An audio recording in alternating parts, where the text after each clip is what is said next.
அண்ணா, கரூர் விவகாரத்தை பொறுத்தவரை நாம் ஒரு விஷயத்தை புரிந்து கொள்ள வேண்டும். திரு விஜய் அவர்கள் மீது வழக்கு போட்டு அக்யூஸ் நம்பர் 1 அப்படின்னு அது கேஸே நிக்காதுங்கண்ணா. கொஞ்சமாவது சட்டம் தெரிந்த யாராக இருந்தாலும் கூட சொல்லுவாங்க, அவங்க நீங்க புக்கே பண்ண முடியாது. அல்லு அர்ஜுனுடைய கேஸ் ஹைதராபாத்ல இதே தான் ஆச்சு, அதே தான் நடக்கும். சும்மா இவங்களுடைய அரசியல் ஆசைக்காக கைது பண்ணலாம், ஒரு இரவு சிறையில் வைக்கலாம், அடுத்த நாள் பெயில் கிடைச்சு 10 மணிக்கு வெளியே வந்துருவாங்க.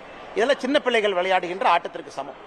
இன்னைக்கு அரசு உறுதியா இருக்கிறாங்கன்னா யாரு தவறு செய்தார்களோ நடவடிக்கை எடுக்கணும். அதிகாரிகள் ஆரம்பித்து டிவிகே கட்சியினுடைய அடிமட்ட நிர்வாகிகள் யாராச்சும் இருக்கிறாங்க, பர்மிஷன் வாங்கினவங்க, அவங்க பக்கம் தப்பு இருக்கா அவங்க. அதே போல அதிகாரிகளும் கூட பர்மிஷன் கொடுத்தவங்க சரியா கொடுத்தாங்களான்னு இவங்க தான் சம்பந்தப்பட்டவங்க. நிகழ்ச்சி அனுமதி கிடைத்த பிறகு நீங்க யார வேணாலும் கூப்பிடலாம். ஏன் முதலமைச்சர் போகக்கூடிய நிகழ்ச்சி எத்தனையோ இந்தியாவில் நடக்குது.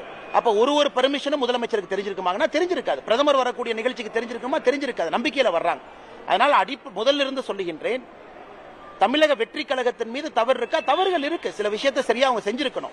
ஆனா விஜய் அவர்களை குற்றவாளியா நீங்க மாத்தினா முடியவே முடியாதுங்க. அது வாய்ப்பே இல்லை. அதனால இது அரசியலுக்காக சில பேர் பேசுறாங்க. அதனால திருமாவளவன் அவர்கள் பாராளுமன்ற உறுப்பினர். நாளைக்கு திருமாவளவனுடைய கட்சியில இதே போல நடந்திருந்தாலும் கூட நடக்கக்கூடாது. ஒருவேளை நடந்திருந்தாலும் கூட அப்போ நான் திருமாவளவனுக்கும் டிஃபெண்ட் பண்ணுவேன்.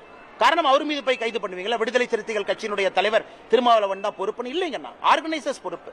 அதனால் திருமாவளவன் அவர்கள் இன்னைக்கு பாக்குறாரு, அவருடைய கட்சியிலிருந்து பெருமளவுல மக்கள் வெளியேறுவதை கண்கூட அவங்க பாக்குறாங்க. வேறு வேறு கட்சிக்கு போறாங்க. அந்த எரிச்சல்ல மட்டும்தான் திருமாவளவன் அவர்கள் வயிற்று எரிச்சல்ல அவர் வெளியே திடீரென்று விஜய் அவங்களை பத்தி தாக்குறதோ, மத்திய அரசின் மீது தன்னுடைய விமர்சனத்தை கடுமைப்படுத்தி இருப்பதோ அப்படித்தான் நான் பாக்குறேங்கண்ணா.